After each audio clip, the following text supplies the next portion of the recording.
إن الحمد لله نحمده ونستعينه ونستغفره ونعوذ بالله من شرور أنفسنا ومن سيئات أعمالنا من يهده الله فلا مضل له ومن يضلل فلا هادي له وأشهد أن لا إله إلا الله وحده لا شريك له وأشهد أن سيدنا محمدا عبده ورسوله اللهم صل على محمد وعلى آل محمد كما صليت على إبراهيم وعلى آل إبراهيم إنك حميد مجيد اللهم بارك على محمد وعلى آل محمد كما باركت على إبراهيم وعلى آل إبراهيم إنك حميد مجيد الحمد لله আল্লাহ তাআলা মেহেরবানিতে সিরাতে পাকের আমরা যে পর্যায়ে এসেছি তা হচ্ছে রাসূলুল্লাহ সাল্লাল্লাহু আলাইহি ওয়াসাল্লামের বিদায় হজ কমপ্লিট করে তিনি মদিনার দিকে রওনা হয়ে যাচ্ছেন। এই পর্যায়ে আমরা এসেছি। শেষ দিবসে মিনার শেষ দিন, মিনায় 10 তারিখে প্রথম পাথর মারা হয়, তারপরে 11 তারিখে 12 তারিখে। এই 3 দিন পাথর মারা ওয়াজিব। কেউ যদি মিনায় আরও একদিন থাকে 13 তারিখ থাকে, তাহলে 13 তারিখেও পাথর মারা ওয়াজিব হয়ে যায়। আর কেউ চাইলে 13 তারিখেটা বাদ দিয়ে 12 তারিখের পাথর মেরে মিনা থেকে প্রস্থান করে চলে আসতে পারে। তো রাসূলুল্লাহ সাল্লাল্লাহু আলাইহি ওয়াসাল্লাম তিনি 10 তারিখের পরে আরও 3 দিন থাকলেন 13 তারিখ পর্যন্ত। তো 13 তারিখে তিনি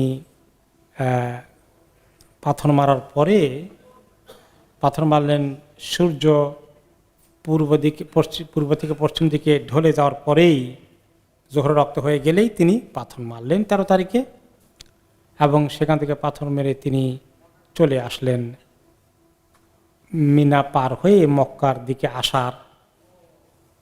মক্কা শহরে তখন ঢুকার আগে একটা এরিয়া ছিল, সেটার নাম ছিল আল মুহাসসাব, যেটা এখন মক্কা শহরের ভিতরে ঢুকে গিয়েছে। এই মুহাসসাব এলাকায় এসে তিনি থামলেন। আগের দিনই তিনি বলে দিয়েছিলেন যে আগামীকালকে, তার 12 তারিখে বললেন যে আগামীকালকে 13 তারিখে নাহনু নাজিলুনা গাদান বিখাইফে বানি কেনানা, আমরা আগামীকালকে খাইফে বানি কেনানাতে আমরা অবস্থান করব। মিনার থেকে যে মদিনা যাওয়ার আগে সেখানে গিয়ে আমরা কিছু রেস্ট নেব। হাইফু তাকাসামু আলাল কুফর, যেখানে বনি কেনানার খাইফে বনি কেনানা, খাইফ মানি যেখানে এখন মসজিদে খাইফ আছে, ওই পুরো এরিয়াটাকে খাইফ বলা হয়। খাইফ অর্থ হলো একদম নিচু ভূমির উপরে পাহাড়ের থেকে নামার পরে যেখানে পানি বৃষ্টি হলে নামে তার উপরে কিন্তু পাহাড়ের নিচে, এই জায়গাকে খাইফ বলা হয়। তার কারণে সেখানে একটা মসজিদ আছে মিনার ভিতরে পড়েছে খাইফ, কিন্তু আরেকটু সামনে গিয়ে খাইফের মিনার পরেও ওই এলাকাটা পুরোটাই খাইফ। তো খাইফের যে অংশকে বলা হয় বনি কেনানা, বনি কেনানা কোরাইশদের আরেকটি বংশের নাম, উপবংশের নাম, তাদের নামে নামকরণ করা হয়েছে। তিনি বলেন যে সেখানে আমরা আগামীকালকে অবস্থান করব একটি রাত।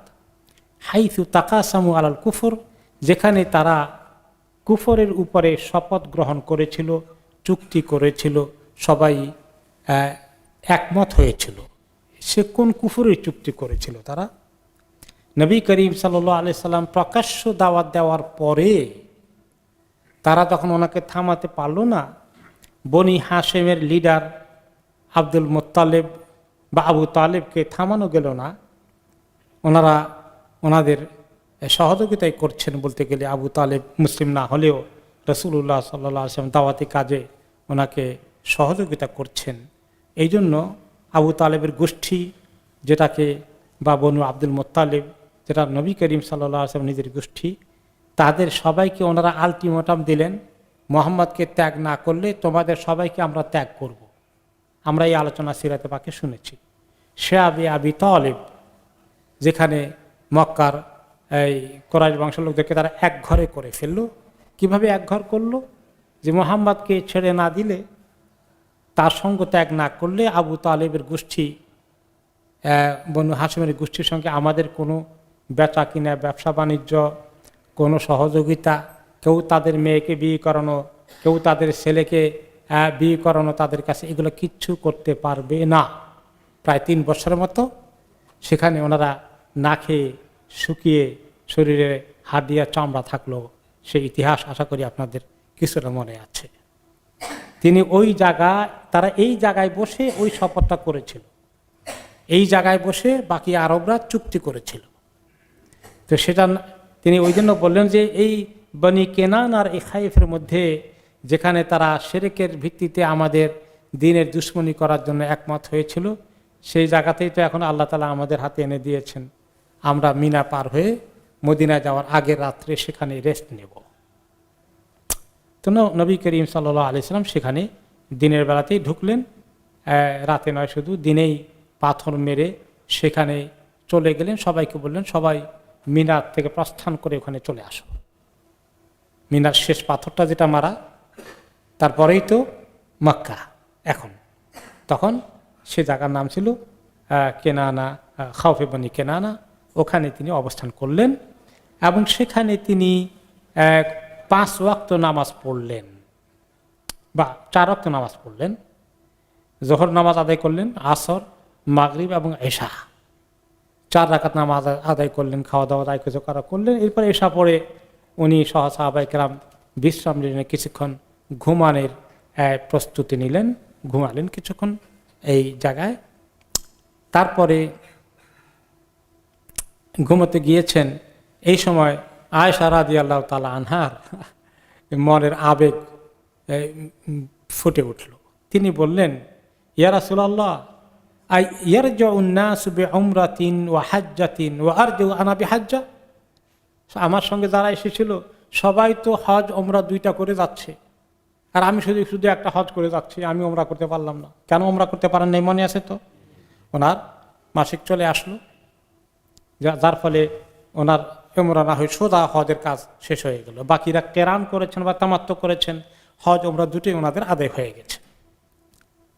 তিনি কাঁদে। অন্য রেওয়ায়েতে আসছে, ইয়া রাসূলুল্লাহ, ইয়াসতুরুন নাস বিনুসুকাইন ওয়া আস্তুরু বিনুসুকিন।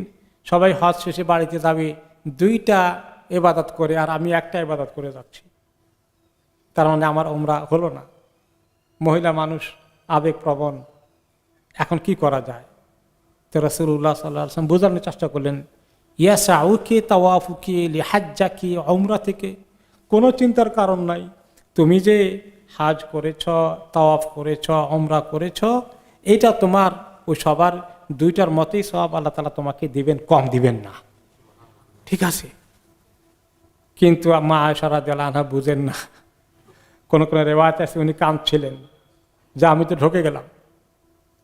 তখন নবী করিম সাল্লাল্লাহু আলাইহি ওয়াসাল্লাম ওনার সান্ত্বনার জন্য ওনার ভাই আব্দুর রহমান ইবনে আবি বকর, আবু বকরের ছেলে, মা আয়েশার ভাই আব্দুর রহমানকে বললেন যে তোমার বোনকে নিয়ে একটু ওই তানঈম এলাকায়, যেটা হারাম এরিয়ার বাইরে হালাল এরিয়া শুরু, ওখানে ঘুরিয়ে নিয়ে আসি, একটা ওমরা করিয়ে, এহরাম পরিয়ে একটা ওমরা করিয়ে দাও, যাও, তার শান্তি হোক। বেচারিকে মনের কষ্ট নিয়ে আমি নিতে চাই না। তো তারপরে আব্দুর রহমান ওনার ভাই ওনাকে, মা আয়েশাকে নিয়ে চলে গেলেন। তানঈমের এলাকাটা হচ্ছে মক্কা, এখন অলমোস্ট মক্কা শহরের ভিতরে ঢুকে গেছে। একসময় সেটা মাইল 3 দূরে ছিল হারাম থেকে। ওই জায়গায় নিয়ে গেলেন, ওখান থেকে ওটা হারামের বাইরে। হারামের বাইরে যেতে হয় মক্কাবাসীদেরকে, বা কেউ মক্কা এসে আবার ওমরা করতে হলে তাকে হারাম এরিয়ার বাইরে যেতে হবে।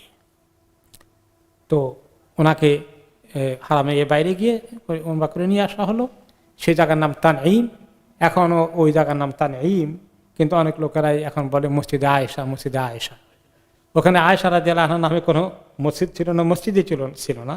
পরবর্তী পর্যায়ে ওখানে যেহেতু অনেকেই যায় এহরাম করার জন্য, মক্কাবাসীরা এহরাম করতে হলে ওখানে যান, তারা মক্কায় স্থায়ী বাসিন্দা।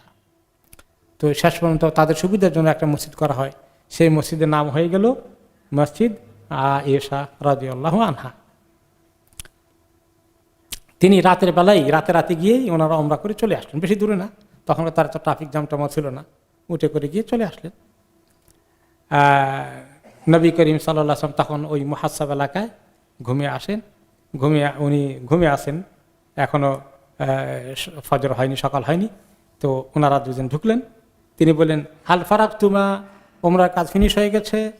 তিনি মা আয়েশা বলেন নাম, যে হয়ে গেছে, আলহামদুলিল্লাহ উমরা কাজ শেষ হয়ে গেছে।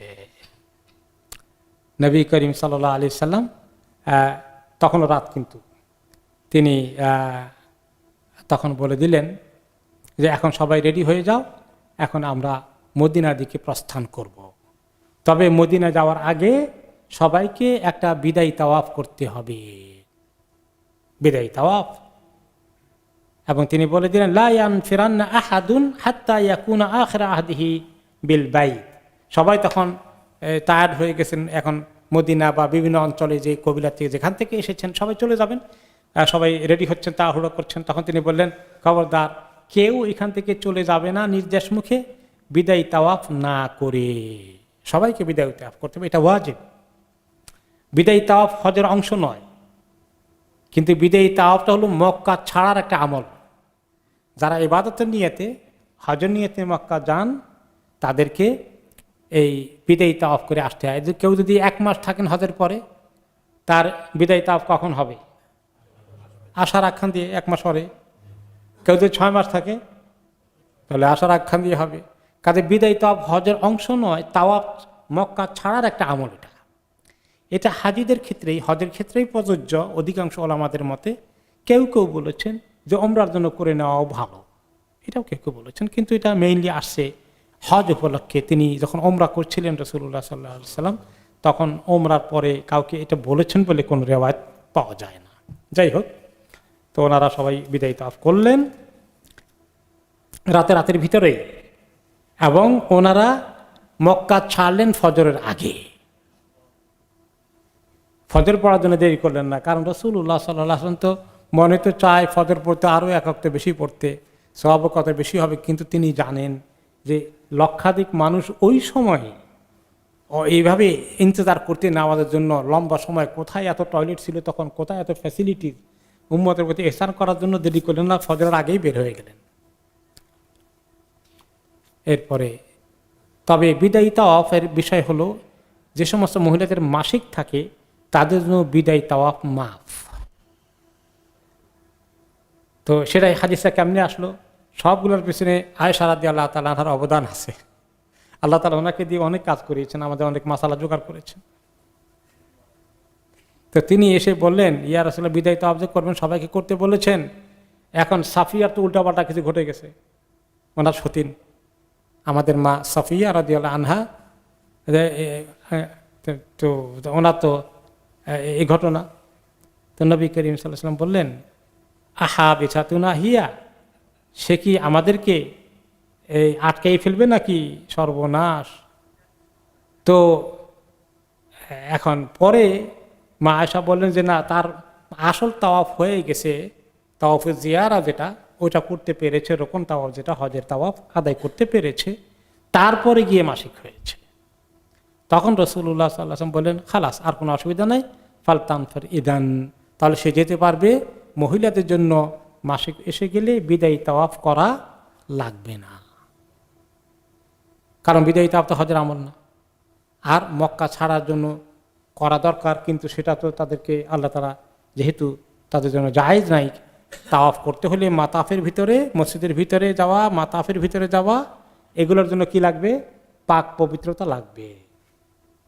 কারো যদি গোসল ফরজ থাকে অথবা মাসিকের হালতে থাকে, তখন এই হালতে ঢুকতে পারবেন না। কাজেই ওনারা এক্সকিউজড, ওনারা এক্সাম্পটেড, ওনাদের বিদায়ী তাওয়াফ করা লাগবে না। এই মাসালাটা আসলো এই উসিলায়।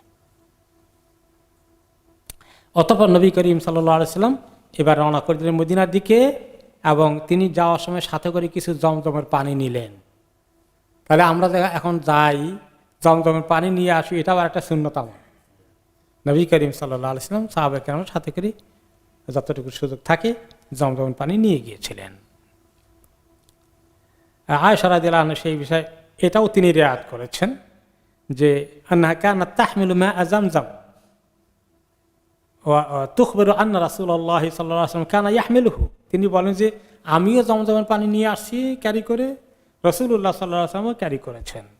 তাহলে সবাই একটু একটু করে জমজমের পানি নিয়েছেন।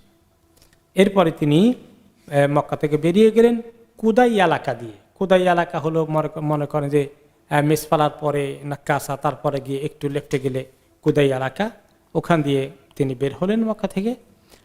এই পুরো হজ উপলক্ষে তিনি মক্কায় অবস্থান করেছিলেন 10 দিন, হজের আগে পরে মিলিয়ে 10 দিন অবস্থান করলেন।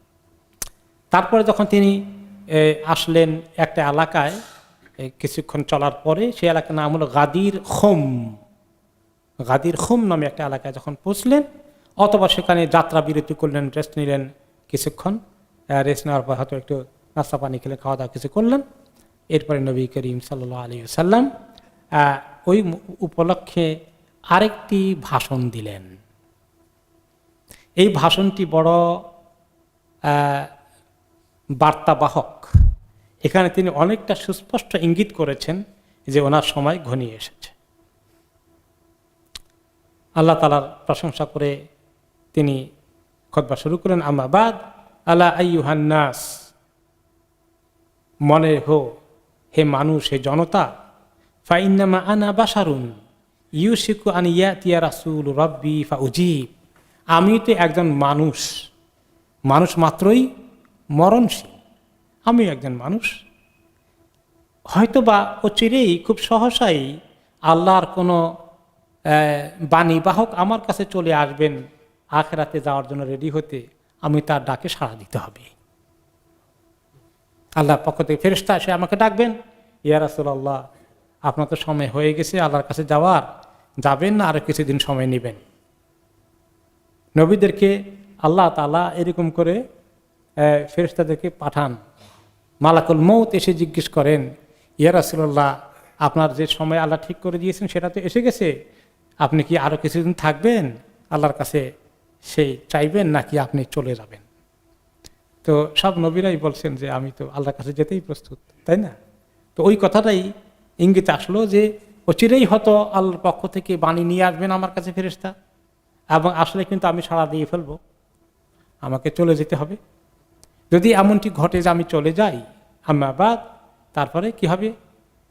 ওয়া আনা তারিকুন ফিকুম সাকালাইন, আমি চলে গেলেও তোমাদের কাছে দুটো জিনিস রেখে গেলাম। আউয়ালুহুমা কিতাবুল্লাহ, প্রথমটা 1 নম্বরটা হচ্ছে আল্লাহর কিতাব, ফিহিল হুদা ওয়ান নূর, যেখানে আছে হেদায়েত এবং আলো, নূর, যা অন্ধকার দূরীভূত করে। এটা হলো 1 নম্বরটা, প্রথমটা। ওয়াস্তামসিকু বিহি, এই কিতাবুল্লাহকে শক্ত করে ধরো। সুম্মা ক্বালা আহলু বাইতি, অতঃপর বললেন আর আমার পরিবারের আহলকে, পরিবারের সদস্যদেরকে, আমার আহলু বাইতকে রেখে যাচ্ছি। উযাক্কিরুকুমুল্লাহ ফি আহলি বাইতি, আমার পরিবার পরিজনকে, আমার ছেলে পরবর্তী বংশধরকে ব্যাপারে তোমাদেরকে আমি নসিহা করছি। উযাক্কিরুকুমুল্লাহ ফি আহলি বাইতি, উযাক্কিরুকুমুল্লাহ ফি আহলি বাইতি, 3 বার করে বললেন যে আমার পরিবার পরে আহলি বাইতদেরকে তোমরা খেয়াল রেখো, খেয়াল রেখো। কারণ ওনার পরে তো কোনো সন্তান রেখে যান না, সেজন্যই কথাটা বারবার বলেছেন যে তাদের এহতেরাম করা, তাদের খোঁজ খবর রাখা, তাদের সঙ্গে কোনো বেয়াদবির আচরণ না করা, এগুলো কথা তিনি নসিহত করলেন। অন্য রিওয়ায়াতে আছে ইন্নী ক্বাদ তারাকতু ফিকুমুস সাকালাইন, আমি দুটো জিনিস তোমাদের কাছে রেখে গেলাম, আহাদুহুমা আকবারু মিনাল আখার, একটা অনেকটা থেকে আরেক বড়, সেটা হচ্ছে কিতাবুল্লাহ আযজা ওয়া জাল, আল্লাহর কিতাব, ওয়া ইতরাতি আহলু বাইতি, আর আমার পরিবার পরিজন, তাদেরকে রেখে গেলাম। ফানজুরু কাইফা তাখলুফুনি ফীহিমা, তোমরা একটু খেয়াল করো কিভাবে আমার পরিবার পরিজনের ব্যাপারে তোমরা তাদের সঙ্গে আচার ব্যবহার করো, এটা তোমরা একটু সযত্নে করো। ফাইন্নাহুমা লান ইয়াতাফাররাকা হাত্তা ইয়ারিদা আলাইয়া আল হাউদ, তারা যে ব্যক্তি এইগুলোকে থেকে দূরে চলে যাবে না, আমার হাউদের কাছে আসা পর্যন্ত এগুলোকে ধরে রাখলে, তাহলে সেই ব্যক্তি আমার হাউজে কাউসারের পানি খেতে পারবে।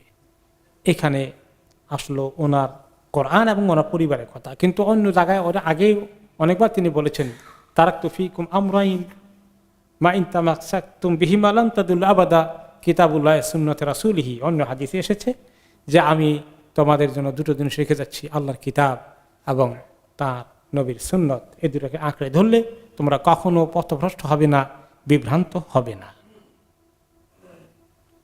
তো পরিবারের কথা স্পেশালি বলার কারণ হচ্ছে, তো যেটা বললাম যে ওনার কোনো ছেলে রেখে যান নাই, তো কাজেই তাদেরকে যেন উম্মত খেয়াল করে, এটা একটা জরুরি জিনিস। 2 নম্বর হচ্ছে যে কেউ কেউ আবার কিছুটা ওনার পরিবারের মধ্যে ছেলে না থাকার কারণে আলী রাদিয়াল্লাহু আনহু জামাতা, সেই ক্ষেত্রে উনি ওনাকে যখন ইয়ামানের দায়িত্বে দিয়েছিলেন, সেখানে কিছু কিছু লোক আলী রাদিয়াল্লাহু আনহু ইনসাফ কায়েম করার ক্ষেত্রে, তারপরে জাকাত মদিনায় পাঠানোর ক্ষেত্রে, সব কিছুর ক্ষেত্রে খুব কড়াকড়ি আরোপ করেছিলেন।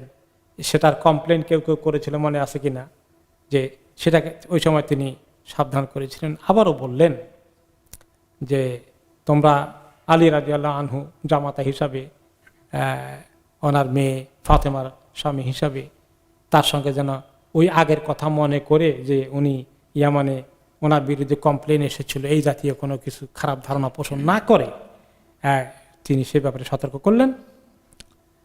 তিনি বললেন যে, এবং আলী রাদিয়াল্লাহু আনহু খুব বখিল ছিলেন, তারা বলেছিল ইয়ামানবাসীদেরকে তিনি হিসাব করে দিতেন, বললো যে এত কমাই দেন, কোনো বাড়াই দেন, আর মদিনা এত পাঠানো দরকার কি, এগুলো নিয়ে তো দরবার হয়েছিল। তো তিনি যতটুকু প্রয়োজন ততটুকু দিয়েছেন, তারা বেশি করে চেয়েছিল, তিনি দেন না, এই জন্য তারা বলছেন উনি বখিল। তো এই সমস্ত কথা সমালোচনা খুব কষ্ট হয়েছিল। তখন তিনি বললেন, আলী রাদিয়াল্লাহু আনহু ওনার পাশে ছিলেন, হাত ধরলেন, হাত ধরে বললেন, আলাস্তুম তা'লামুনা আন্নী আউলা নাস বিল মুমিনিনা মিন আনফুসিহিম। এই যে আলী রাদিয়াল্লাহু আনহু আমার পাশে আছে, তাকে ধরলাম, সে তো আমার পরিবারের অংশ হয়ে গেছে। তো পরিবার আমার প্রতি মোমেনদের দায়িত্ব কি আসলে অনেক বেশি না তাদের নিজেদের চেয়ে? তো আমাকে যে ভালোবাসবে, নিজের চেয়ে বেশি ভালোবাসে, সে আমার পরিবারের লোকদের ব্যাপারে কি করে খারাপ ধারণা পোষণ করতে পারে? বা আমার আত্মীয় স্বজনের ক্ষেত্রে যারা দিনের জন্য যারা মোটামুটি অনেক স্যাক্রিফাইস করেছেন এবং দিনের উপরে আছেন, কাজেই তার ব্যাপারে যেন কেউ ভুল ধারণা আর না রাখে। ওই হজেই তো সেই কমপ্লেনটা এসেছিল, তিনি সেখানে সুরাহা করে দিলেন। তারপরে কেউ কেউ সমালোচনা করে কিনা বা ওনার ব্যাপারে নেগেটিভ কথা ছড়িয়ে পড়ে কিনা, এটা ব্যাপারে তিনি আবার সতর্ক করলেন যে আমার কি মোমেনদের থেকে আমার এবং আমার সঙ্গে যারা সংশ্লিষ্ট, আমাদের অধিকার কি তাদের নিজেদের জীবনের চেয়ে বেশি নয়? এই প্রশ্ন করলেন। তখন সাহাবায়ে কেরাম বললেন, বালা ইয়া রাসূলুল্লাহ, অবশ্যই ইয়া রাসূলুল্লাহ, অবশ্যই অবশ্যই। তারপর তিনি আবার বললেন, মান কুনতু মাওলাহু ফাইন্না হাযা মাওলাহু। যে ব্যক্তি আমাকে নিজের আপন মনে করে, তাহলে তার এই আলীকেও আপন মনে করা উচিত। আল্লাহুম্মা ওয়ালিমান ওয়ালাহু আদিমান আদাহু। আল্লাহ যে আলীকে ভালোবাসে তাকে আপনি ভালোবাসেন, আর যে আলীর দুশমনি করে আল্লাহ আপনিও তার দুশমনি করেন। এভাবে করে আলী বাইতের ব্যাপারে তিনি, এবং এখন শিয়ারা এগুলোকে নিয়ে আর কি বিকৃতভাবে অন্যভাবে উপস্থাপনা করে, কিন্তু আসলে তো আলী বাইতের মহাব্বত শিয়াদের নয়, তাদের মহাব্বত তো সব উল্টাপাল্টা। সুন্নিদের মহাব্বত তারা অবশ্যই আলী বাইতে, আল্লাহুম্মা সাল্লি আলা মুহাম্মদ ওয়া আলা আলি মুহাম্মদ, মানে কি মুহাম্মদ সাল্লাল্লাহু আলাইহি ওয়াসাল্লামের গোষ্ঠী, তার বাইত, আলী বাইত। আমরা তো সবসময় সেটা করে আসছি এবং করব। সুন্নিরাই সঠিক তরিকায় করে, আর যারা অন্য তরিকায় যায় তারা তো বিকৃত আকীদা, এবং তাদেরকে কাউকে কাউকে আলী এবং হোসাইনকে তার এমন জায়গায় পৌঁছে নিয়েছে, নবীর চেয়েও বেশি উপরে উঠিয়ে নিয়ে চলে গিয়েছে, সেটা বাড়াবাড়ি। এইগুলো নিয়ে কেউ যেন কনফিউজ না হয়ে যায়, তাহলে শিয়ারা যা বলে তা তো ঠিকই মনে হয়, উল্টাপাল্টা নয়। কিন্তু তারা তো সেখানে গিয়ে অনেক দূর চলে গিয়েছে। তার ওনাকে মহব্বত করতে গিয়ে আলী ওমর রাদিয়াল্লাহু আনহু সবাইকে গালিগালাজ করতে হবে, লানত করতে হবে। কেন ওনারা খলিফা হয়েছিলেন রাসূলুল্লাহ সাল্লাল্লাহু আলাইহি ওয়াসাল্লাম পরে, বিরাট অপরাধ করেছেন, অথচ উম্মতে মিলে তাদেরকে খলিফা বানিয়েছেন, আপনারা জানেন ভালো করে। যাই হোক, তারপরে নবী করিম সাল্লাল্লাহু আলাইহি ওয়াসাল্লাম ওখান থেকে পরের দিন সকালে তো রওনা করে দিলেন মদিনার পথে। বেশ কয়েকদিন চলে গেল, রাস্তা কয়েক শত মাইল পাড়ি দিয়ে ওনারা চলে আসলেন মদিনার কাছাকাছি যুল হুলাইফা এলাকায়। যুল হুলাইফা চিনেন তো, যেখানে এখন কি মিকাত, মদিনার থেকে যখন আমরা মক্কার দিকে আসি ইহরাম কোথায় করব? যুল হুলাইফা এলাকায়। সেখানে উনি পৌঁছে গেলেন এবং সবাই তখন রেডি হচ্ছে, এই তো মদিনা, আমরা পৌঁছে যাচ্ছি দু এক ঘন্টার ভিতরে। তো নবী করিম সাল্লাল্লাহু আলাইহি ওয়াসাল্লাম তখন রাত্র হয়ে গেছে, এই জন্য তিনি রাত্রের দিকে আর মদিনায় গেলেন না। পৌঁছতে পারতেন রাত্রে চাইলে, একটু বেশি রাত হতো, কিন্তু তিনি প্রায়োরিটি দিলেন রাতের আগে রাতটা তিনি যুল হুলাইফাতে কাটাবেন। তো সাহাবায়ে কেরাম ওনার সঙ্গে মদিনাতেই যুল হুলাইফা রাত্র কাটালেন। পরের দিন সকালে নামাজ টামাজ পড়ে ওনারা রওনা করবেন। নবী করিম সাল্লাল্লাহু আলাইহি ওয়াসাল্লাম নামাজ পড়ে রওনা করে দিয়ে যখন মদিনা শহরের কিছু লক্ষণ দেখা দিল, তখন তিনি তাকবীর পড়লেন 3 বার, আল্লাহু আকবার, আল্লাহু আকবার, আল্লাহু আকবার। আরও বললেন লা ইলাহা ইল্লাল্লাহু ওয়াহদাহু লা শারীকা লাহ, লাহুল মুলকু ওয়া লাহুল হামদ, ওয়া হুয়া আলা কুল্লি শাইইন কাদির, আইবুনা তাইবুনা আবিদুনা সাজিদুন লিরাব্বিনা হামিদুন, সাদাকাল্লাহু ওয়াদাহু ওয়া নাসারা আবদাহু ওয়া হাজামাল আহজাবা ওয়াহদাহু। পুরো একটা সুন্দর জিকির পড়লেন। তো এই জিকিরের শেষ অংশে আইবুনা তাইবুন, যে আমরা ফেরত আসলাম, ফেরত এসেছি, সফর থেকে ফেরত আসছি। তাইবুন, তওবা করতে করতে আসি। আবিদুন, আল্লাহর ইবাদত করা অবস্থায় আসি, নাফরমানি করা অবস্থা নয়। সাজিদুন, আল্লাহর কাছে সেজদা করতে করতে আমরা আসি। লিরাব্বিনা হামিদুন, আমাদের রবের প্রশংসা করতে করতে আমরা আসছি, ফেরত আসছি। সাদাকাল্লাহু ওয়াদাহু, আল্লাহ তার ওয়াদাকে সত্য প্রমাণ করেছেন যে তাদেরকে বিজয় দিবেন। হ্যাঁ, নাসরুল্লাহি ওয়াল ফাতহু হবে, আল্লাহর পক্ষ থেকে বিজয়। মক্কা, পুরো আরব দেশের বিরাট অংশ তাদের কন্ট্রোলে এসে গেছে। ওয়া নাসরা আবদাহু, আল্লাহ তার বান্দাকে সাহায্য করেছেন। মক্কা বিজয় হয়েছে, হজ হয়ে ইসলামী তরিকায় সব কিছু হলো। নাসরা আবদাহু, আল্লাহ সাহায্য হয়েছে, আল্লাহই তার বান্দাকে সাহায্য করেছেন। ওয়া হাজামাল আহজাবা ওয়াহদাহু, আর যত দল উপদল ছিল, যারা অ্যালায়েন্স করেছিল, যারা জোট করেছিল, ঐক্যবদ্ধ হয়েছিল ইসলামের বিরুদ্ধে, তাদের সবাইকে আল্লাহ তাআলা পরাজিত করে দিয়েছেন। এই স্লোগান পড়তে পড়তে তিনি মদিনায় আসলেন। তিনি দিনের বেলায় মদিনা শহরে প্রবেশ করলেন। শহরে প্রবেশ করে প্রথম কাজ কি করলেন? আতাল মসজিদা, তিনি মসজিদে আসলেন। ফারাকা ফিহি রাকাতাইন, সেখানে প্রথমে 2 রাকাত তাহিয়াতুল মসজিদ পড়লেন। হয়তো কোনো নামাজের ওয়াক্ত তখন হয়নি। সুম্মান সারাফা ইলা বাইতিহি, অতঃপর নিজের ঘরের দিকে ঢুকলেন। এই জন্য যারা এরকম দিনই কোনো অভিযান থেকে ফেরত আসেন, তারা আগে মসজিদে গিয়ে তারপরে ঘরে প্রবেশ করেন। এটা নবী করিম সাল্লাল্লাহু আলাইহি ওয়াসাল্লামের সুন্নত। এই জন্য তাবলিগ জামাতের লোকেরা অনেকেই এই আমল করে। এখন চিল্লা করে এসে মসজিদের মধ্যে 2 রাকাত বা 1 রাত্র থেকে তারপরে বাড়িতে যায়।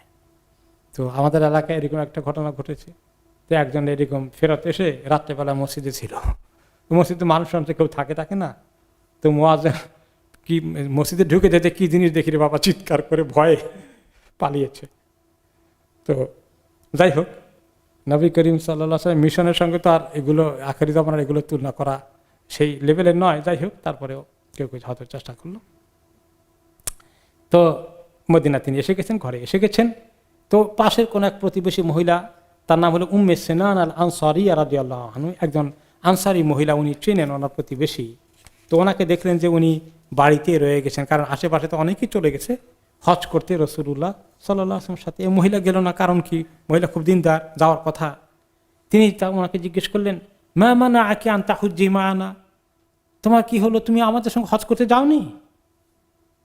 ক্বালাত লাম ইয়াকুন লানা ইল্লা নাদিহা, ইয়া রাসূলুল্লাহ, আমাদের মাত্র 2টো উট আছে, 2টো উট।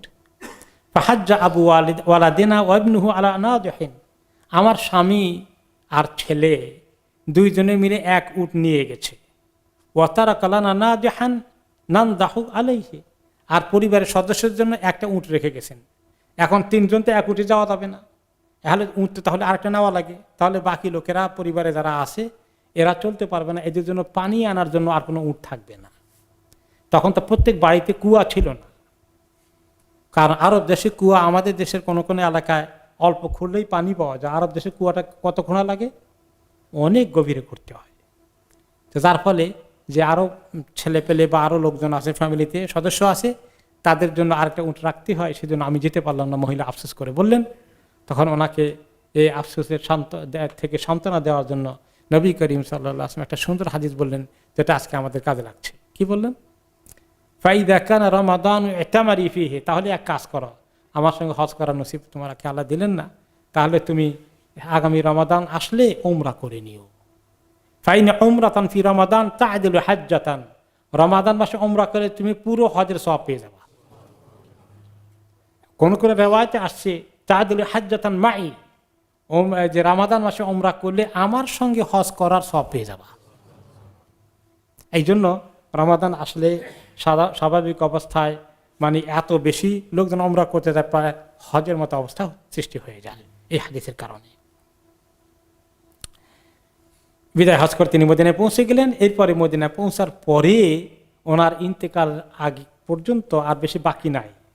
এখন 80 দিন আগে গিয়েছিলেন তো হজ করতে, 10 দিন চলে গেল, 70 গেলে হয়তো ধরেন আরও যদি রাস্তা চলে যায় আরও 5-7 দিন, আর কতদিন আছে, এই 60-65 দিন বাকি আছে ওনার ইন্তেকালের, ওনার হায়াতের শেষ পর্যায়ে এসে গেছেন। এই সময় ওনার ইন্তেকালের আগ পর্যন্ত কিছু ঘটনা ঘটে। তার মধ্যে অন্যতম বড় ঘটনা ঘটে, সেটা হচ্ছে যে মুসাইলামা আল কাযযাব, মুসাইলামা আল কাযযাব মিথ্যা নবীর দাবিদার যে করেছিল, আমরা তার ব্যাপারে কিছু ঘটনা শুনেছিলাম। হিজরি 9ম শতকের 9ম সনের কাহিনীর মধ্যে কি ছিল, যে বনু হানিফা, যেটা রিয়াদ অঞ্চলের এলাকা থেকে মুসাইলামা আল কাযযাব সহ বেশ কিছু বনু হানিফার লোকজন, কবিলার লোকজন মদিনায় এসেছিল এবং তারা ইসলাম কবুল করলেন। এবং সেখানে মুসাইলামাও ছিল। সে ওনাকে শর্ত দিল যে কি করতে হবে, যে আপনি আমাকে আপনার ইন্তেকালের পরে এই নবুয়তের খেলাফত আমাকে দিবেন, আমি আপনার খলিফা হিসাবে নবী হব, নবুয়ত আমার কাছে আসবে আপনার পরে, এই শর্তে আমি বায়াত করব। তিনি রাজি হলেন না, ওটা তো ওনার হাতে না, কিন্তু খাতামুন নবিয়্যিন আল্লাহ কোরআনে পাকে বলে দিয়েছেন। তো বলে যে তাহলে ভাগ করি, অন্তত আপনি শহর এলাকায়, আমি বাইরে গ্রাম এলাকার, ওইগুলো অন্তত ভাগ করেন। বহু রকম ভাগাভাগি করতে চেয়েছে রাসূলুল্লাহ সাল্লাল্লাহু আলাইহি ওয়াসাল্লাম, তার কথা তো অ্যাকসেপ্ট করার প্রশ্ন আসে না। তারপরে সে এভাবে চলে আসলো বনু হানিফা এলাকায়। এসে এখন চিন্তা করলো ইফাক্কিরু ফি আমরিহি, যে কি করা যায়। আমাকে তো মোহাম্মদ কিছুই ছাড় দিল না, এখন আমি নেতৃত্বের খুব লোভ খাহেশ, কিছু একটা করা দরকার, কি করতে পারি।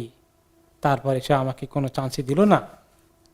তখন সে চিন্তা করলো কি মনে মনে, যে আমি ওনার নবী করিম সাল্লাল্লাহু আলাইহি ওয়াসাল্লামের ইন্তেকার পরে সে পরে এগুলো করবে, কিন্তু তার আগেই সে এখন প্রতারণা শুরু করে দিল যে আমাকে নবুয়তে শরীক করা হয়েছে, এবং এটা উনি অ্যাগ্রি করেছেন।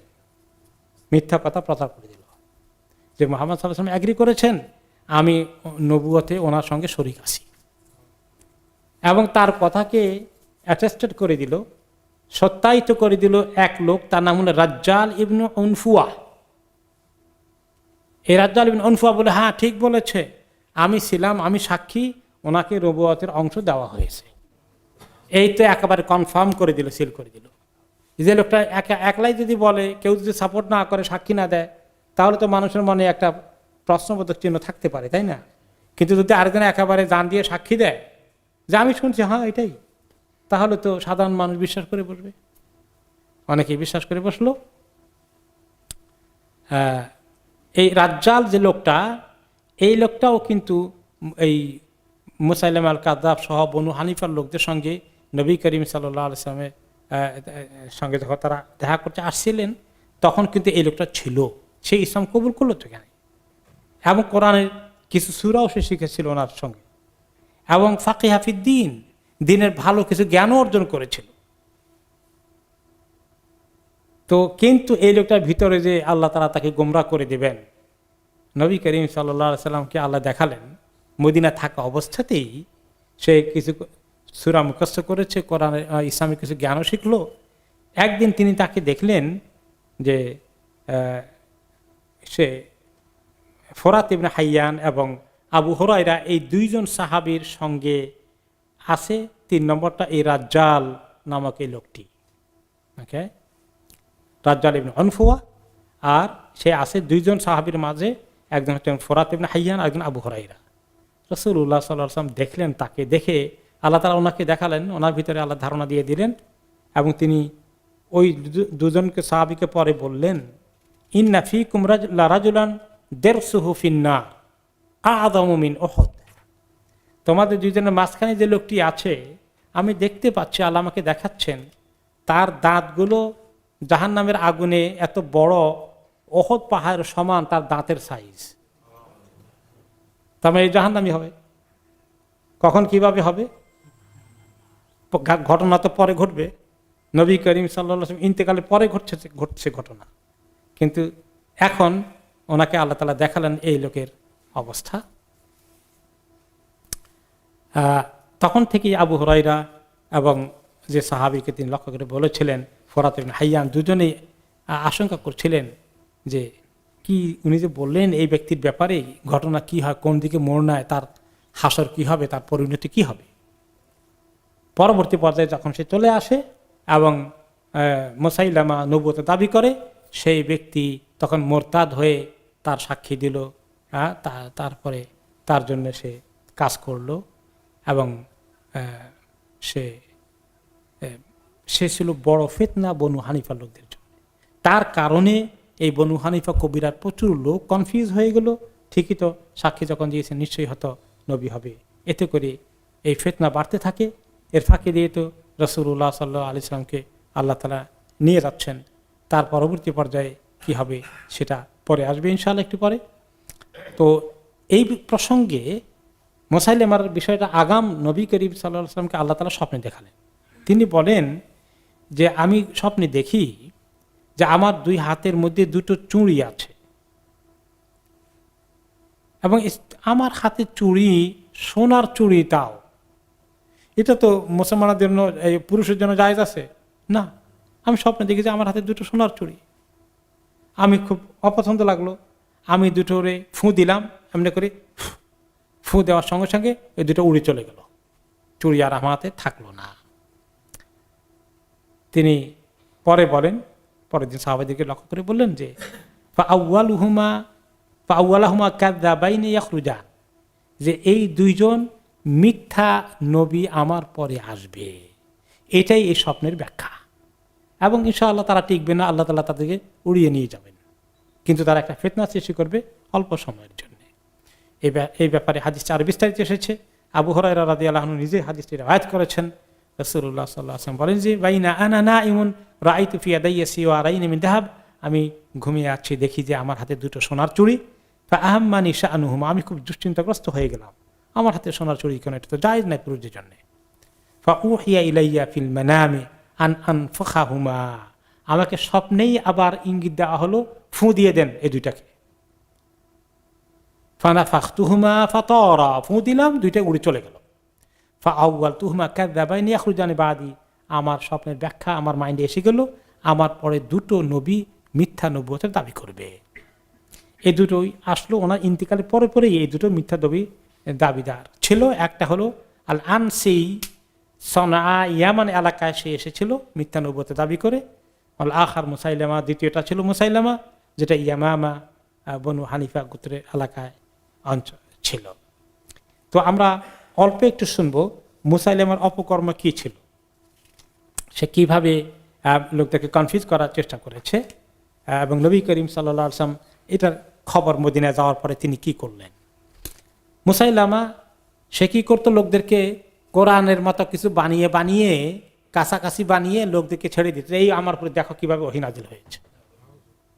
ওকে, তো সে কি বানিয়েছে, একদিন বানালো কি, ওয়াত্তাহিনাতে তাহনা ওয়াল আদিনাতে আজনা ওয়াল খাবিজাতে খুবজা ওয়াস সারিদাতে সারদা ওয়াল লাকিমাতে লাকমা, হ্যাঁ, ইহালাতান ওয়া সামনা লাকাদ ফুদ্দিলতুম আলা আহলিল ওয়াবার ওমা সাবাকাকুম আহলুল মাদার রিফাকুম ফামনাউহু ওয়াল মু'তাররা ফাআউহু ওয়াল বাগি ফানাউহু।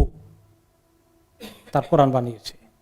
অর্থ কি, বলে যে যে সমস্ত মহিলারা এই বানায়, আটা করে, গম চুরিয়ে আটা করে, আর যারা আটাকে আবার বানায়, ডো বানায়, মানে ডোকে কি বলে বাংলা ভুলে গেলাম তো, কাই বলেন কেউ কই, খামির বা কাই পানি দিয়ে, এরপরে সেগুলোকে আবার রুটি বানায়, এরপরে আবার এটা খাওয়ার জন্য সারিদ বানায়, তরকারি বানায়, এরপরে এটা আবার লোকমা দিয়ে খায়। কি মহা নিয়ামত আবিষ্কার করেছে। এরপরে সঙ্গে আবার একটু ঘিটি মিলা, তোমরা আসলে তোমাদেরকে অগ্রাধিকার দেওয়া হয়েছে যারা বেদুইন তাদের তুলনায়, তোমাদেরকে যারা একটু নগরে আসো তাদেরকে, এইভাবে করে উল্টা পাল্টা কিছু বানালো। এই একটা বললো। আরেকবার বানালো যে ইন্না আতাইনা কাল কাউসার। হ্যাঁ, এই দেখেন এই সূরাকে নকল করেছে। প্রথমটা কি করলো? তাহিনাতে তাহনা ওয়াল আজনাতে আজনা। কোন সূরার সঙ্গে মিলে? না, এটা কার সাথে মিলে? সাবেকাতে সাবকা ফাল মুদাব্বিরাতে আমরা, ওই যে সূরা নাজিয়াতে। নাজিয়াতে গারকা, এই যে ওখান থেকে ওই লাইনে ওইটা কপি করার চেষ্টা করলো। এরপরে আসলো এবার ইন্না আতাইনাকে কপি করে, ইন্না আতাইনা কাল কাউসার। এখন সেটা কপি করে বলে ইন্না আতাইনা কাল জাওয়াহির ফাসাল লিরাব্বিকা ওয়াহাজির ইন্না মুবগাদাকা রাজুলান ফাজির। যে তোমাকে আমি দিয়েছি জাওয়াহির মানে মণিমুক্তা, তো তোমার রবের নামাজ পড়ো, আর হাজের মানে ত্যাগ করো। কি ত্যাগ করবে তার মাথা না মুন্ড আল্লাহ ভালো জানেন। ইন্না মুবগাদাকা রাজুলান ফাজির, তোমাকে যে ব্যক্তি ঘৃণা করে সে খুব খারাপ মানুষ। এরপরে সে বলল যে আমি নবী, তো তা আমার কাছে ওহী আসে, এখন থেকে আমার কাছে ওহী আসছে, তোমাদের আর নামাজ পড়া লাগবে না, আর মদও তোমাদেরকে হালাল করে দেওয়া হয়েছে, জেনা হালাল করে দেওয়া হয়েছে। কারণ এগুলো করলে সাধারণ যারা এই গুন্ডা পান্ডা মার্কা আছে তারা তার দল ভারী করবে, এরা খুশি হবে। আবার বলে যে আমি তার অর্থে এই নয় যে এই মুহাম্মাদের নবুয়ত অস্বীকার করছি না, তিনিও নবী, কিন্তু আমিও নবী, খালি এটা অ্যাড করা হয়েছে। এতে করে কিছু লোক তার ব্যাপারে কনফিউজ হয়ে পড়লো। কার যদি বলতো মুহাম্মদ নবী না আমি নবী, তাহলে অনেকেই হয়তো বলতো যা কি বলে, ওনার নবুয়ত ঠিক রাখছে আবার। তো এইভাবে করে সে উল্টাপাল্টা করলো এবং তার নাম দিল যে আমার নাম মুসাইলামা না, আমার নাম হলো রহমানুল ইয়ামামা। ইয়ামামা অঞ্চলের নাম, এলাকার নাম। আমি হলো ইয়ামাম আর রহমান। আর সম্বন্ধে আর রহমান আছে, দুনিয়ার রহমান তো আমি, নাউজুবিল্লাহ কাতালাহুল্লাহ। তো যখন এই খবর ওনার কাছে, নবী করিম সাল্লাল্লাহু আলাইহি সাল্লাম তখনও বেঁচে আছেন, ওনার জীবনের শেষ প্রান্তে, তো তিনি খবর পেয়ে তাকে নাম দিলেন মুসাইলামা আল কাযযাব। মুসাইলামা আল কাযযাব, মিথ্যাবাদী ভণ্ড মুসাইলামা। এবং ওই নামেই আজকে তার পরিচয়, তার আসল নামে তাকে আর কেউ চিনে না। কাযযাব তার সঙ্গে তার নামের উপাধি হয়ে গেল, যে ভাই মীর জাফরের উপাধি হয়েছিল না। এরপর দেখা গেল যে মুসাইলামার খবর এখন রটে গেল সারা আরব দেশে। তাহলে কি আরেকজন নবী আসছে কিনা কোনো কিছু লোকের এইটা গুজবে অনেকেই বিশ্বাস করে না, কিছু লোক আছে মাশাআল্লাহ গুজবেও বিশ্বাসী, এটারও ফজিলত কম মনে করে না। আমাদের সমাজে এরকম এখনো পাওয়া যায়, একটু গুজব আপনি ছড়িয়ে দেন, দেখুন যে অনেকেই বিশ্বাস করে। আর একটা কথা আছে না, বোধহয় মেকিয়াভেলি বলেছিল যে একটা মিথ্যা কথা যদি 100 বার বলো তাহলে লোকেরা কিছুটাই বিশ্বাস করবে, বোধহয় ঠিকই আসলে, না হলে 100 বার বলে নাকি। পত্রিকা যদি মিথ্যা কথা লেখা হবে, মিথ্যা হলে কি পত্রিকা ছাপে নাকি? আর এরা হলো অনেক পত্রিকায় তো অনেক সময় মিথ্যার জন্য সবচেয়ে বড় হাতিয়ার, এরকম আর কি। কিছু লোকে কনফিউজ হয়ে গেল। তখন নবী করিম সাল্লাল্লাহু আলাইহি ওয়াসাল্লাম চিন্তা করলেন যে ওনার তো মেসেজ দেওয়া দরকার।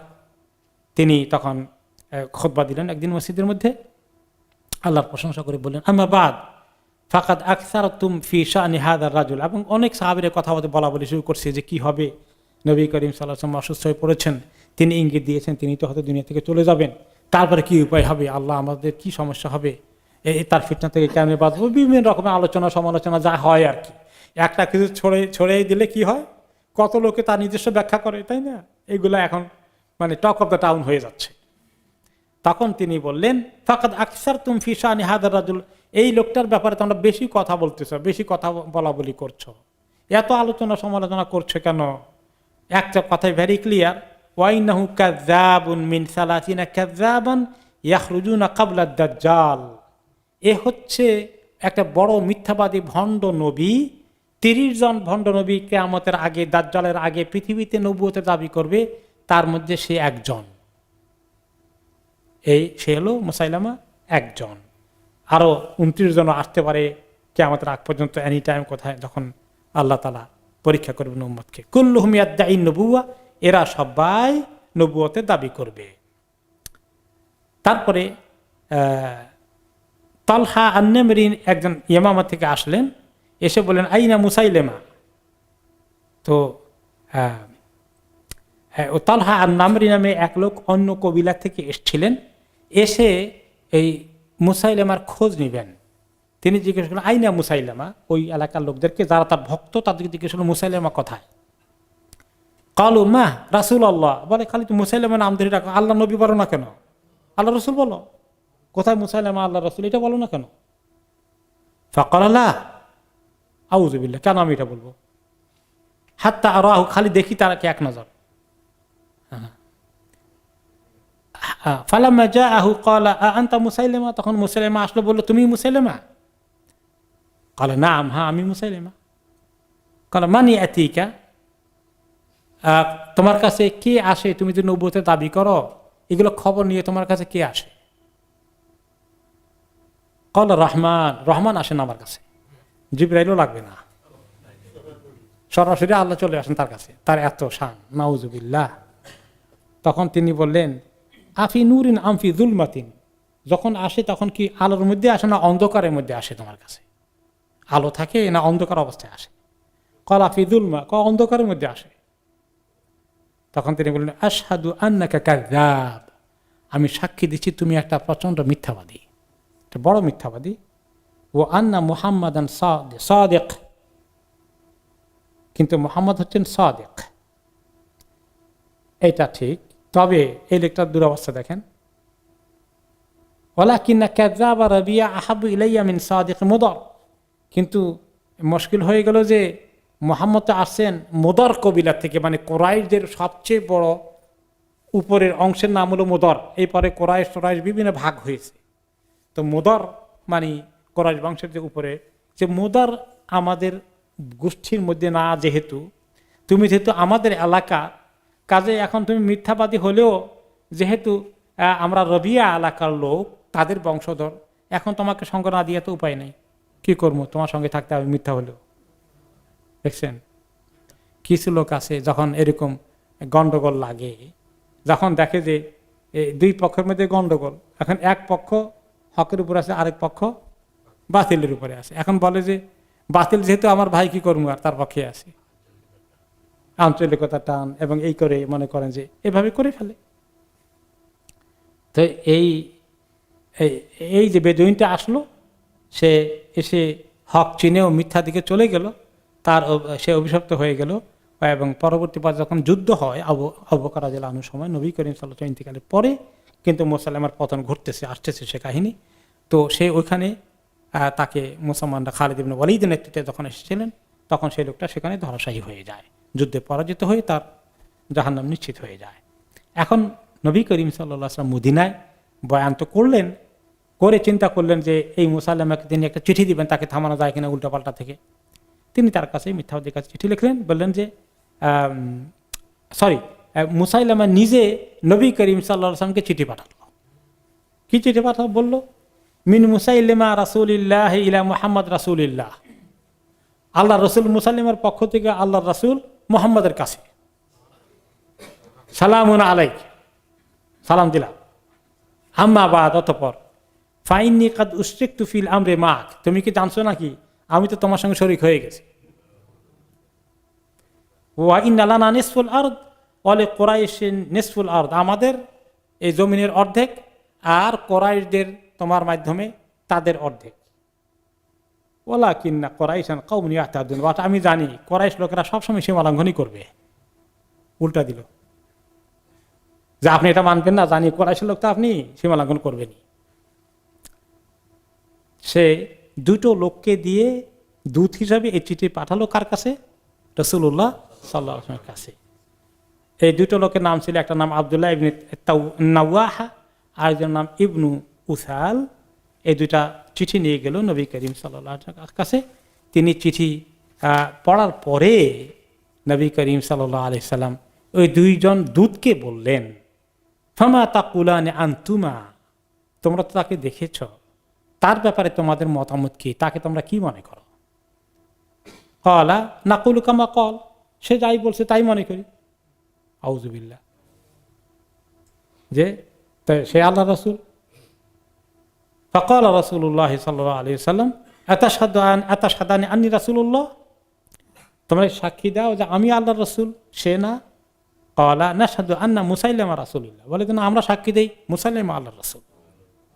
নবী করিম সাল্লাল্লাহু আলাইহি ওয়াসাল্লাম কি করলেন, বললেন এবার আমা ওয়াল্লাহি লাউলা আন্না রুসুলা লা তুকতাল লা দরাবতু আনাকাকুমা, আল্লাহর কসম, যদি না দূতদেরকে হত্যা করতে হয় না, এটাই বিধিবিধান, আল্লাহ তাআলা এটা চান কোনো দূতকে হত্যা করা নয়, এই ফরমান না থাকলে, এই সিস্টেম দুনিয়ার মধ্যে চালু না থাকলে তোমাদেরকে হত্যা করে ফেলতাম। অতঃপর নবী করিম সাল্লাল্লাহু আলাইহি ওয়াসাল্লাম এবার চিঠি লিখলেন মুসাইলামুল কাযযাবকে, তাকে চিঠি লিখে পাঠালেন ওদের মাধ্যমে।